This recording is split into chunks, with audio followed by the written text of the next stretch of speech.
Hello. So for this video, I'm going to be reading the first two chapters of Harry Potter.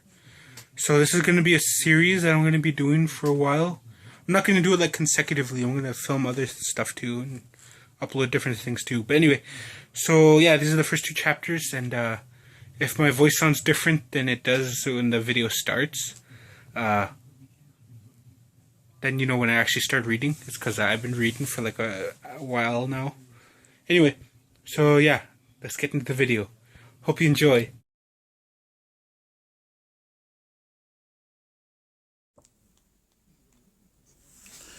Chapter 1. The Boy Who Lived. Mr. and Mrs. Dursley of number 4 Privet Drive were proud to say that they were perfectly normal, thank you very much. They were the last people you'd expect to be involved in anything strange or mysterious, because they just didn't hold with such nonsense. Mr. Dursley was the director of a firm called Grunnings, which made drills. He was a very big, beefy man with hardly any neck, although he did have a very large mustache.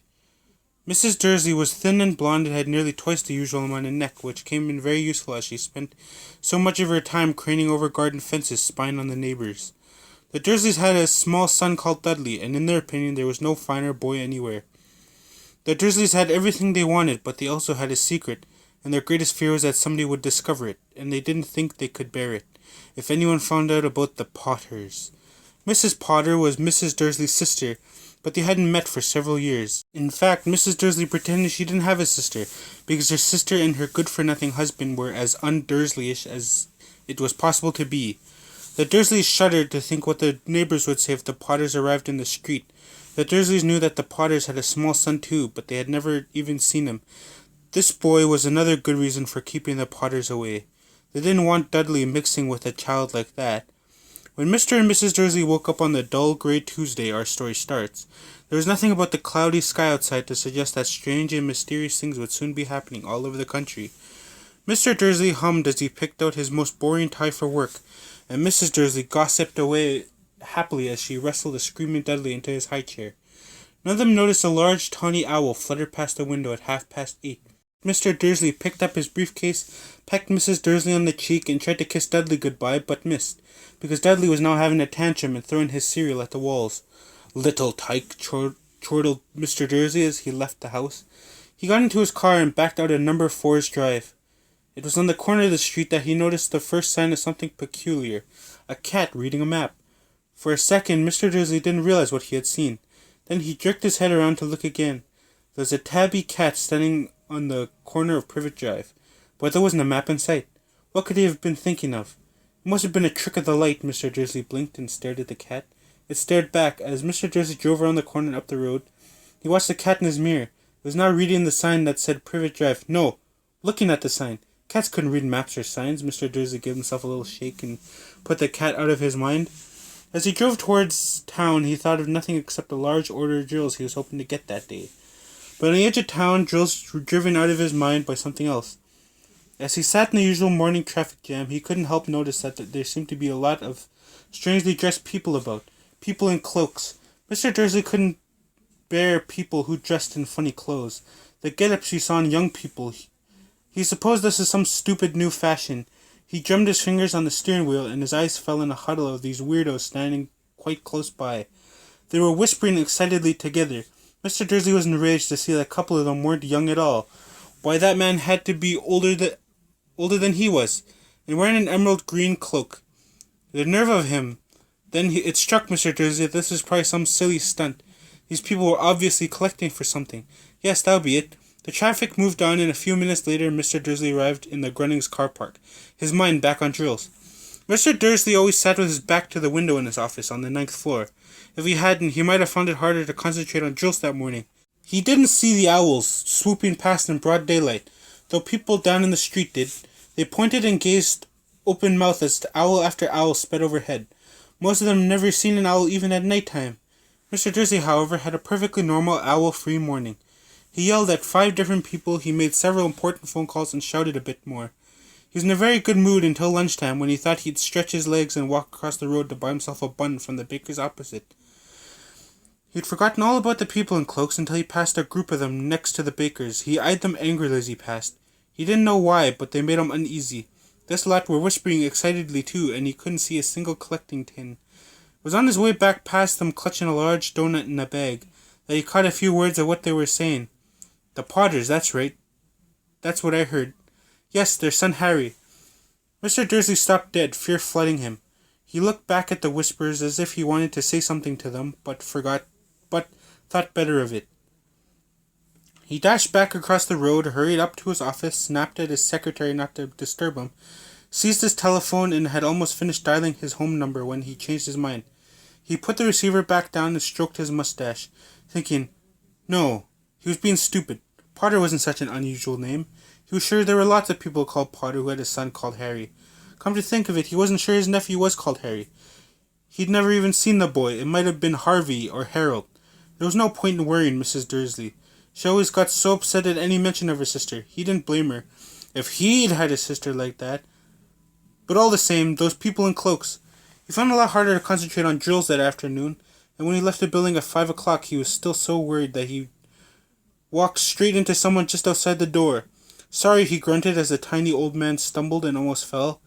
It was a few seconds before Mr. Dursley realized that the man was wearing a violet cloak. He didn't seem at all upset at being almost knocked to the ground. On the contrary, his face split into a wide smile, and he said in a squeaky voice that made passers-by stare, "Don't be sorry, my dear sir, for nothing could upset me today. Rejoice, for you know who has gone at last. Even muggles like yourself should be celebrating this happy, happy day." And the old man hugged Mr. Dursley around the middle and walked off. Mr. Dursley stood rooted to the spot. He had been hugged by a complete stranger. He also thought he had been called a muggle, whatever that was. He was rattled. He hurried up to his car and set off home, hoping he was imagining things, which he had never hoped before, because he didn't approve of imagination. As he pulled into the driveway of number 4, the first thing he saw, and it didn't improve his mood, was a tabby cat he had spotted that morning. It was now sitting on his garden wall. He was sure it was the same one. It had the same markings around its eyes. "Shoo!" said Mr. Dursley loudly. The cat didn't move. It just gave him a stern look. Was this normal cat behavior, Mr. Dursley wondered, trying to pull himself together? He let himself into the house. He was still determined not to mention anything to his wife. Mrs. Dursley had a nice, normal day. She told him over dinner all about Mrs. Next Door's problems and her daughter, and now how Dudley learned a new word, shan't. Mr. Dursley tried to act normally. When Dudley had been put to bed, he went into the living room in time to catch the last report on the evening news.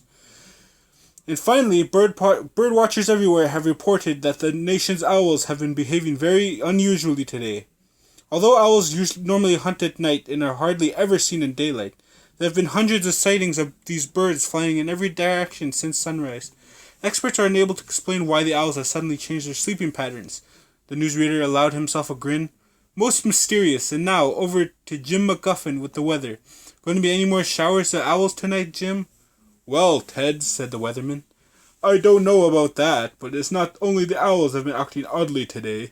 Viewers as far apart as Kent, Yorkshire, and Dundee have been phoning in to tell me that instead of the rain I promised yesterday, they've had a downpour of shooting stars. Perhaps people have been celebrating bonfire night early. It's not until next week, folks, but I could promise a wet night tonight." Mr. Dursley sat frozen in his armchair, shooting stars all over Britain, owls flying by daylight, mysterious people in cloaks all over the place, and a whisper about the Potters. Mrs. Dursley came into the living room carrying 2 cups of tea. It was no good. He'd have to say something to her. He cleared his throat nervously. Petunia, dear, you haven't heard from your sister lately, have you?" As he had expected, Mrs. Dursley looked shocked and angry. After all, they normally pretended she didn't have a sister. "No," she said sharply. "Why?" "Funny stuff on the news," Mr. Dursley mumbled. "Owls, shooting stars, and there are a lot of funny-looking people in town today." "So?" snapped Mrs. Dursley. "Well, I thought maybe it was something to do with, her a lot." Mrs. Dursley sipped her tea through pursed lips. Mr. Dursley wondered whether he'd dare tell her he'd heard the name Potter. He decided he didn't care. Instead, he said, as casually as he could, "Their son. He'd be about Dudley's age now, wouldn't he?" "I suppose so," said Mrs. Dursley stiffly. "What's his name again? Howard, isn't it?" "Harry. Nasty common name, if you ask me. "Oh, yes," said Mr. Dursley, his heart sinking horribly. "Yes, I quite agree." He didn't say another word on the subject as they went upstairs to bed. While Mrs. Dursley was in the bathroom, Mr. Dursley crept to the bedroom window and peered down into the front garden. The cat was still there. It was staring down Privet Drive as though it was waiting for something. Was he imagining things? Could all this have to do with the Potters? If it did, if it got out that they were related to a pair of... Well, he didn't think he could bear it. The Dursleys got into bed. Mrs. Dursley fell asleep quickly, but Mr. Dursley lay awake, turning it all over in his mind. His last comforting thought before he fell asleep was that even if the Potters were involved, there was no reason for them to come near him and Mrs. Dursley. The Potters knew very well what he and Petunia thought about them and their kind. He couldn't see how he and Petunia could get mixed up in anything that might be going on. He yawned and turned over. It couldn't affect them. How very wrong he was. Mr. Dursley might have been drifting into an uneasy sleep, but the cat on the wall outside was showing no sign of sleepiness. It was sitting as still as a statue, its eyes fixed unblinkingly on the far corner of Privet Drive. It didn't so much as quiver when a car door slammed in the next street, nor when two owls swooped overhead. In fact, it was nearly midnight before the cat moved at all. A man appeared on the corner the cat had been watching. Appeared so suddenly and silently you'd have thought he'd just popped out of the ground. The cat's tail twitched and its eyes narrowed. Nothing like this man had ever been seen in Privet Drive. He was tall, thin, and very old. Judging by the silver of his hair and beard, which were both long enough to tuck into his belt, he was wearing long robes, a purple cloak which swept the ground, and high-heeled buckled boots. His blue eyes were light, bright, and sparkling behind half-moon spectacles, and his nose was very long and crooked, as though it had been broken twice. This man's name was Albus Dumbledore. Albus Dumbledore didn't seem to realize that he'd just arrived in a street where everything from his name to his boots was unwelcome. He was busy rummaging in his cloak looking for something, but he did seem to realize he was being watched, because he looked up suddenly at the cat, which was still staring at him from the other end of the street. For some reason, the sight of the cat seemed to amuse him. He chuckled and muttered, "I should have known." He had found what he was looking for in his inside pocket. It seemed to be a silver cigarette lighter. He flicked it open, held it up in the air, and clicked it. The nearest street lamp went out with a little pop. He clicked it again. The next lamp flickered into darkness. 12 times he clicked the put-outer until the only lights left in the whole street were two tiny pinpricks in the distance, which were the eyes of the cat watching him. If anyone looked out their window now, even beady-eyed Mrs. Dursley, they wouldn't be able to see anything that was happening down on the pavement. Dumbledore slipped the put-outer back inside his cloak and set off down the street towards number 4, where he sat down on the wall next to the cat. He didn't look at it, but after a moment he spoke to it. "Fancy seeing you here, Professor McGonagall." He turned to smile at the tabby, but it had gone. Instead, he was smiling at a rather severe-looking woman who was wearing square glasses exactly the shape of the markings the cat had around its eyes. She, too, was wearing a cloak, an emerald one. Her black hair was drawn tight into a tight bun. She looked distinctly ruffled. "How did you know it was me?" she asked. My dear Professor, I've never seen a cat sit so stiffly." "You'd be stiff if you'd been sitting on a brick wall all day," said Professor McGonagall. "All day? When you could have been celebrating? I must have passed a dozen feasts and parties on my way here." Professor McGonagall sniffed angrily. "Oh, yes, everyone's celebrating all right," she said impatiently. "You'd think they'd be a bit more careful, but no. Even the Muggles have noticed something's going on. It was on their news." She jerked her head back at the Dursleys' dark living room window. "I heard it. Flocks of owls shooting stars. Well, they're not completely stupid. They were bound to notice something. Shooting stars down in Kent? I'll bet that was Daedalus Diggle. He never had much sense." "You can't blame them," said Professor Dumbledore gently. "We've had precious little to celebrate for 11 years. "I know that," said Professor McGonagall irritably, "but that's no reason to lose our heads. People are being downright careless out on the streets in broad daylight, not even dressed in Muggle clothes, swapping rumours." She threw a sharp sideways glance at Dumbledore here, as though hoping he was going to tell her something, but he didn't. So she went on. "A fine thing it would be if, on the very day you-know-who seems to have disappeared at last, the Muggles found out about us all. I suppose he really has gone, Dumbledore. It certainly seems so, said Dumbledore. We have much to be thankful for. Would you care for a sherbet lemon? A what? A sherbet lemon. They're a kind of muggle sweet I'm rather fond of. No, thank you, said Professor McGonagall coldly, as though she didn't think this was the moment for sherbet lemons. As I say, even if you know who has gone. My dear Professor, surely a sensible person like yourself can call him by his name. All this you-know-who nonsense. For 11 years I've been trying to persuade people to call him by his proper name, Voldemort. Professor McGonagall flinched, but Dumbledore, who was unsticking 2 sherbet lemons, seemed not to notice. It all gets so confusing if we keep saying you-know-who. I've never seen any reason to be frightened of St. Voldemort's name. I know you haven't, said Professor McGonagall, sounding half exasperated, half admiring. But you're different. Everyone knows you're the only one you-know-who. Oh, all right. Voldemort was frightened of. You flatter me, said Dumbledore calmly. Voldemort had powers I will never have. Only because you're too, noble to use them. It's lucky it's dark. I haven't blushed so much since Madame Pomfrey told me she liked my new earmuffs. Professor McGonagall shot a sharp look at Dumbledore and said, The owls are nothing to the rumors that are flying around. You know what everyone's saying about why he's disappeared? About what finally stopped him? It seemed that Professor McGonagall had reached the point she was most anxious to discuss. The real reason she had been waiting on the cold, hard wall all day, for neither as a cat nor as a woman had she fixed Dumbledore with such a piercing stare as she did now. It was plain that whatever everyone was saying, she was not going to believe it until Dumbledore told her it was true. Dumbledore, however, was choosing another sherbet lemon and did not answer. What they're saying, she pressed on, is that last night Voldemort turned up in Godric's Hollow. He went to find the Potters. The rumors that Lily and James Potter are that they're dead. Dumbledore bowed his head. Professor McGonagall gasped. Lily and James, I can't believe it. I didn't want to believe it. Oh, Albus. Professor Dumbledore reached out and patted her on the shoulder. I know, he said heavily. Professor McGonagall's voice trembled as she went on. That's not all. They're saying he tried to kill the Potter's son, Harry. But he couldn't. He couldn't kill that little boy. No one knows why or how. But they're saying that when he couldn't kill Harry Potter, Voldemort's power somehow broke. That's why he's gone. Dumbledore nodded glumly. It's true, faltered Professor McGonagall. After all he's done, all the people he's killed, he couldn't kill a little boy? It's just astounding. Of all things to stop him. But how in the name of heaven did Harry survive? We can only guess, said Professor Dumbledore. We may never know. Professor McGonagall pulled out a lace handkerchief and dabbed at her eyes underneath her spectacles. Dumbledore gave a great sniff as he took a golden watch from his pocket and examined it.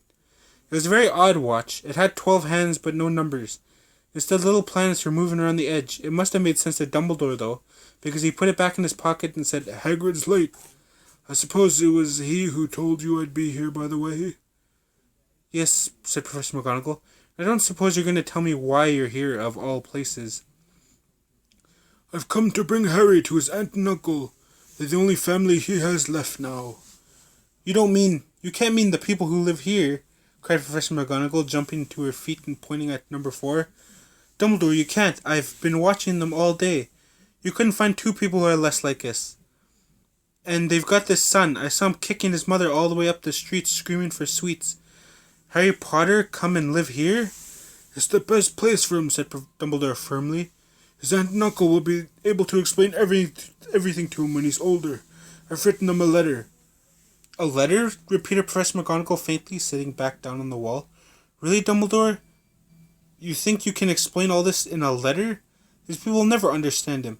He'll be famous, a legend. I wouldn't be surprised if today was known as Harry Potter Day in future. There'll be books written about Harry. Every child in our world will know his name. Exactly, said Professor Dumbledore, looking very seriously over the top of his half-moon glasses. It'll be enough to turn any boy's head. Famous before he could walk and talk. Famous for something he won't even remember. Can't you see how much better he'll be growing up away from all that until he's ready to take it? Professor McGonagall opened her mouth, changed her mind, swallowed, and said, Yes, you're right, of course. But how is the boy getting here, Dumbledore? She eyed his cloak suddenly, as though she thought he might be hiding Harry underneath it. Hagrid's bringing him. You think it wise to trust Hagrid with something as important as this? I would trust Hagrid with my life, said Dumbledore. I'm not saying his heart isn't in the right place, said Professor McGonagall grudgingly. But you can't pretend he's not careless. He does tend to. What was that? A low rumbling sound had broken the silence around them. It grew steadily louder as they looked up and down the street for some sign of a headlight. It swelled to a roar as they both looked up at the sky, and a huge motorbike fell out of the air and landed on the road in front of them. If the motorbike was huge, it was nothing to the man sitting astride it. He was almost twice as tall as a normal man and at least 5 times as wide. He looked simply too big to be allowed, and so wild, long tangles of bushy black hair and beard hid most of his face.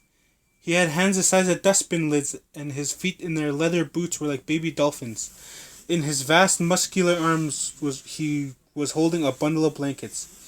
Hagrid, said Dumbledore's son, relieved. At last. And where did you get that motorbike? Borrowed it, Professor Dumbledore, sir, said the giant, climbing carefully off the motorbike as he spoke. Young Sirius Black lent it to me. I've got him here, sir. No problems, were there? No, sir. House is almost destroyed, but I got him out all right before the muggles started swarming around. He fell asleep as we were flying over Bristol. Dumbledore and Professor McGonagall bent forward over the bundle of blankets. Inside, just visible, was a baby boy, fast asleep, under a tuft of jet black hair over his forehead. They could see a curiously shaped cut, like a bolt of lightning. Is that where it? Whispered Professor McGonagall. Yes, said Dumbledore. He'll have that scar forever. Couldn't you do something about it, Dumbledore? Even if I could, I wouldn't. Scars can come in useful. I have one myself above my left knee, which is a perfect map of the London Underground. Well, give him here, Hagrid. We'd better get this over with. Dumbledore took Harry in his arms and turned towards the Dursleys' house. Could I say goodbye to him, sir? Asked Hagrid. He bent his great shaggy head over Harry and gave him what must have been a very scratchy, whiskery kiss. Then suddenly Hagrid let out a howl like a wounded dog. Shh! Hissed Professor McGonagall. You'll wake the muggles.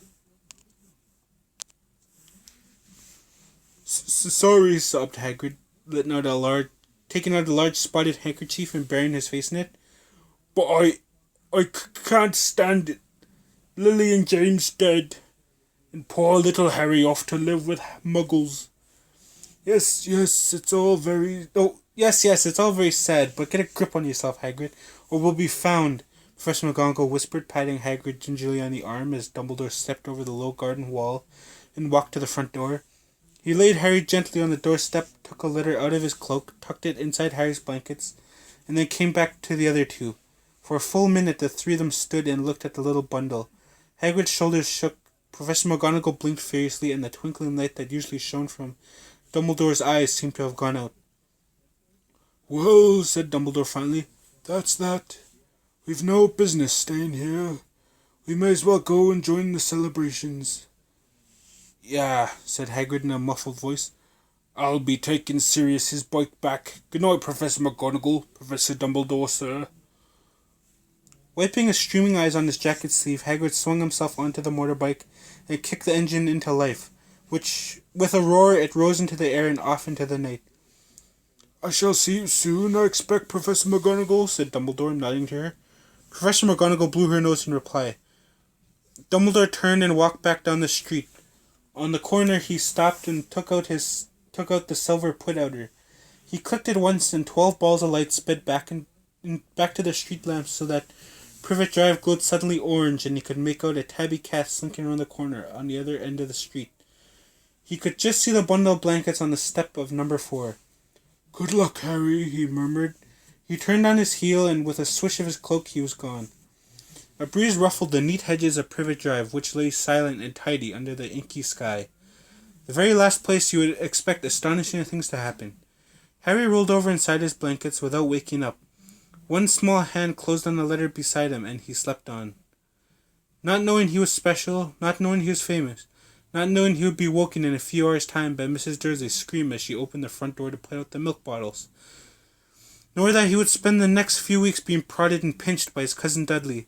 He couldn't know that at this very moment, people meeting in secret all over the country were holding up their glasses and saying in hushed voices, "To Harry Potter, the boy who lived." End of chapter 1.